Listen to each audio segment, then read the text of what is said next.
నమస్తే అండి. నేను మీ దేవరకొండ ఉమ. ఫిబ్రవరి మాసంలో 11వ తారీఖు దగ్గర నుంచి 20వ తారీఖు దాకా ఏ విధంగా కనబడుతోంది ద్వాదశ రాశుల వాళ్ళకి? వాళ్ళు ఏ ఏ విషయాల్లో జాగ్రత్తగా ఉండాలి? అసలు గ్రహాల యొక్క ట్రాన్సిట్స్ ఏం చెబుతూ ఉన్నాయి? ఎక్కడెక్కడికి ఏ గ్రహాల యొక్క ట్రాన్సిట్ జరగబోతోంది? ఫిబ్రవరి మాసం స్టార్ట్ అయిన తర్వాత బుధగ్రహ సంచారం అనేటువంటిది 4వ తారీఖు దాటిన తర్వాత కుంభరాశిలోకి వెళ్ళిందండి. 6వ తారీఖు తర్వాత శుక్రుడు అనేటువంటి ఆయన కుంభరాశిలోకి వెళ్ళారు. తర్వాత 13వ తారీఖు కుంభ సంక్రమణము 13వ తారీఖున పట్టబోతోంది. ఆ రోజు ఏ వారం అవుతుంది? శుక్రవారము ఏకాదశి అవుతుంది. ఆ రోజున ఎక్కడికి కుంభరాశిలోకి వెళ్ళబోతున్నారు. 15వ తారీఖు 16 అయిపోయిన తర్వాత 17, 18, 19 తారీఖుల్లో మళ్ళీ పంచగ్రహ కూటమి యొక్క ఎఫెక్ట్ ఉంది. ఎందుకంటే కుంభరాశుల్లో ఈ యొక్క 5 గ్రహాల యొక్క ట్రాన్సిట్ ఉంటుంది కాబట్టి ఏ ఏ గ్రహాలు? రాహు కావచ్చు, చంద్రుడు కావచ్చు, తర్వాత రవి కావచ్చు, బుధుడు కావచ్చు, శుక్రుడు కావచ్చు. కుజుడు 23 దాకా మరి మారరు కాబట్టి ఆ కుజుడు అనేటువంటి ఆయన మిస్ అయ్యారు. ఈ 5 గ్రహాల యొక్క ట్రాన్సిట్ వల్ల సరిగ్గా అమావాస్యకి తగులుతూ మాఘమాసంలో వచ్చే అమావాస్యకి తగులుతూ పంచగ్రహ కూటమి యొక్క ఎఫెక్ట్ అనేటువంటిది కుంభరాశిలో పట్టబోతోంది. సో ఇది ఖచ్చితంగా ఏదో ఒక విపత్తు అనేటువంటిది తీసుకొచ్చే అవకాశాలు కూడా సృష్టికి ప్రపంచానికి ఉండే అవకాశాలు కూడా ఉంటాయి. ఎందుకు అంటే అమావాస్య నాడు కలయికతో పంచగ్రహ కూటమి పట్టడం, రవి అనేటువంటి ఆయన శని యొక్క ఇంట్లో ఉండడం. బాగా గమనించండి, రాహు అనేటువంటి ఆయన కూడా అక్కడే ఉన్నారు. సో రాహు అనేటువంటి ఆయన ఏ పరిస్థితినైనా కొద్దిగా తీవ్రతరం చేస్తారనమాట. ఖచ్చితంగా ఈ గాలికి సంబంధించినటువంటి మళ్ళీ వైరస్లు కానీ ఏదన్నా వాటి విషయాల్లో ఖచ్చితంగా జాగ్రత్తగా ఉండాలి అని చెప్పచ్చు. పంచగ్రహ కూటమికి సంబంధించి ఏ ఏ రాశుల వాళ్ళకి ఏ విధంగా ఉండబోతోందో నేను నెక్స్ట్ మళ్ళీ వచ్చే వీడియోస్లో సిరీస్లో చెప్పే ప్రయత్నం చేస్తాను.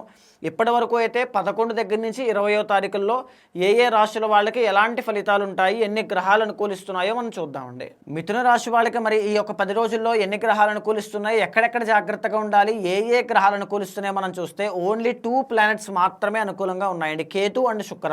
కేతు 3వ స్థానంలో, శుక్ర 9వ స్థానంలో ఉన్నారు.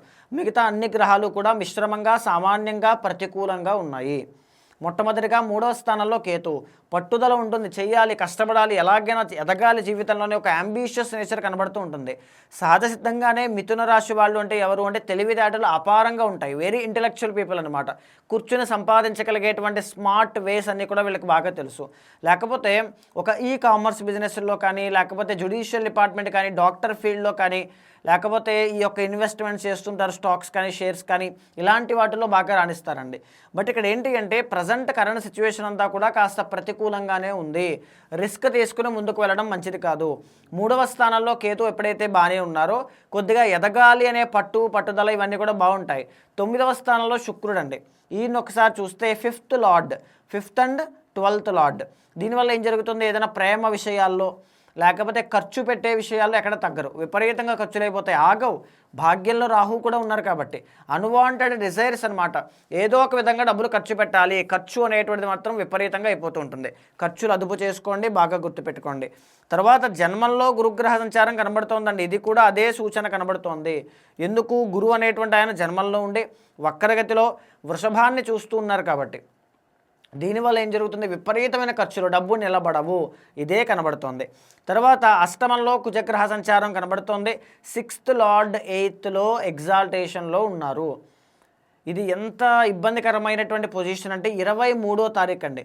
ఫిబ్రవరి 23వ తారీఖు దాకా వాహన ప్రమాదములు కానీ, క్రానిక్ హెల్త్ ఇష్యూస్ కానీ, ఎలక్ట్రిక్ షాక్స్ కానీ, రుణ బాధలు, ఎస్పెషల్లీ అప్పులండి, రుణ బాధలు కానీ, కెరీర్, మీ కెరీర్లో చాలా కేర్ఫుల్గా ఉండాలి. ఎందుకంటే అది కెరీర్ హౌస్. మకరము అంటే కెరీర్. మీకు 10thలో శని, మకరంలో కుజుడు ఎగ్జాల్టేషన్, పాపగ్రహం అయ్యి దాంట్లో ఉన్నారు. సో కెరీర్లో ఏదో తెలియని చేంజెస్ అన్నీ కూడా 23వ తారీఖు వరకు కనబడుతూ ఉన్నాయి. చాలా చాలా కేర్ఫుల్గా ఉండండి. భాగ్యంలో రవిగ్రహ సంచారం కనబడుతోంది. ఎప్పటి నుంచి? 13వ తారీఖు తరువాత నుంచి భాగ్యరవి అనేటువంటి ఆయన కనబడతారు. భాగ్యరవి కూడా పెద్దగా యోగించరండి, ఏదో ముందుకు వెళ్తూ ఉంటుంది అంతే తప్ప పెద్దగా యోగంగా ఉండదు. ఎప్పటి నుంచి అది మళ్ళీ బాగుంటుంది? మార్చి 13వ తారీఖు తర్వాత బాగుంటుంది. ఎందుకంటే అప్పుడు వక్రగతి తొలగిపోతుంది గురుడికి. రవి కూడా దశమంలోకి వెళ్తారు. కెరీర్లో అభివృద్ధి అనేటువంటిది చూస్తారు. అయితే 9వ స్థానంలో బుధగ్రహ సంచారము అనేటువంటిది కనబడుతుంది. ఇది కూడా అనుకూలంగా లేదండి. వ్యాపారస్తులు ఎవరైతే ఉంటారో ఆరోగ్యం విషయంలో జాగ్రత్తగా ఉండాలి. లాభాలు, వ్యాపారంలో తెలివితేటలతో నిర్ణయాలు తీసుకోవాలి. విద్యార్థులు, ఇన్వెస్ట్మెంట్స్ పెట్టేటువంటి వాళ్ళు, బుధుడు ఇండికేట్స్ ఎప్పుడు కూడా తెలివితేటలు. అంటే కొన్ని సందర్భాల్లో తెలివితేటల మీద మిస్ఫైర్ అయ్యే అవకాశాలు ఎక్కువగా ఉంటాయి. సో ఖచ్చితంగా ఈ మాసంలో ఎస్పెషల్లీ ఈ 10 రోజుల్లో చాలా చాలా కేర్ఫుల్గా ఉండండి. ఎందుకంటే ఇదే 10 రోజుల్లో పంచగ్రహ కూటమి యొక్క ఎఫెక్ట్ కూడా ఉంది. ఆ సిరీస్ కూడా నేను చేస్తానండి వివరంగా. సో ఇక్కడ ఏంటి అంటే మిథున రాశి వాళ్ళకి అది భాగ్యస్థానంలో పట్టింది. మీరు ఎవరికైనా డబ్బులు భారీగా ఇవ్వాల్సిన పరిస్థితి రావడం కనబడుతుంది.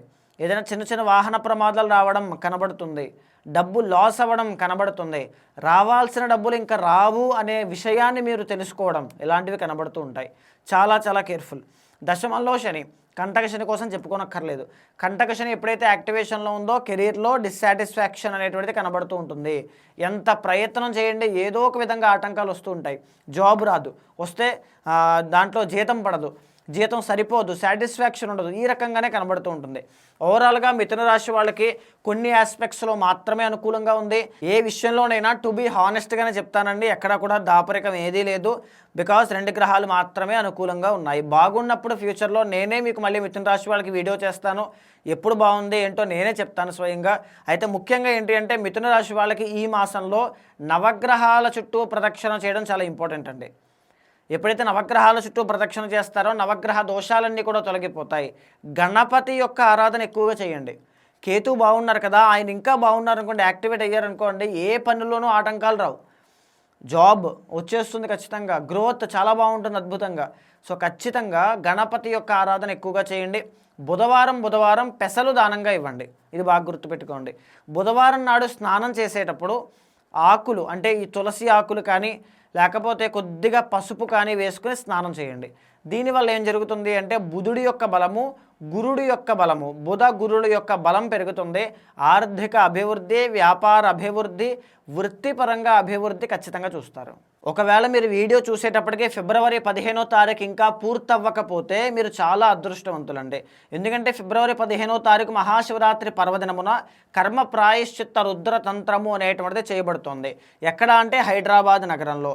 ఏమేం చేస్తారు దాంట్లో అంటే లక్ష్మీ గణపతి హోమం, స్వామివారికి ముఖ్యంగా చెప్పాలంటే మహాన్యాసపూర్వక ఏకాదశ రుద్రాభిషేకాలు, లక్ష బిల్వార్చన, అమ్మవారికి కుంకుమార్చన, కమలాత్మిక యంత్రార్చన, దశమహావిద్యా సాధన అండి. రాజశ్యామల, జాబు లేని వాళ్ళకి రాజకీయాల్లో అభివృద్ధి చెందడానికి, పేరు ప్రఖ్యాతులు రావడానికి రాజశ్యామల హోమం అనేటువంటి జరుగుతుంది. తర్వాత సుదర్శన హోమం, నాగదోషాలు, సర్పదోషాలు, దృష్టి లేకపోతే చాతబడులు, ప్రయోగాలు ఏమున్నావన్నీ కూడా క్లియర్ అయిపోతాయి. తర్వాత శ్రీరుద్ర హోమం అండి. దీనివల్ల గురుబలం పెరుగుతుంది, రాహు యొక్క దోషాలన్నీ కూడా తొలగిపోతాయి. ఎవరైనా సరే మీరు ఎక్కడున్నా, విదేశాల్లో ఉన్నా, ఇండియాలో ఉన్నా, ఎక్కడున్నా హైదరాబాద్ రావాలి అనుకున్న వాళ్ళు వచ్చి స్వయంగా హోమాది క్రతువుల్లో పాల్గొనండి. రాలేని పక్షంలో కనీసం ఆన్లైన్లోనో, వీడియో కాల్లోనో, వీడియోస్ రూపంలోనో దర్శనం చేసుకోండి. మీ గోత్రనామాల మీద నేను ఖచ్చితంగా చేయిస్తాను. చేసిన తర్వాత మాత్రం 2026 అద్భుతమైన శుభ ఫలితాలు చూస్తారు.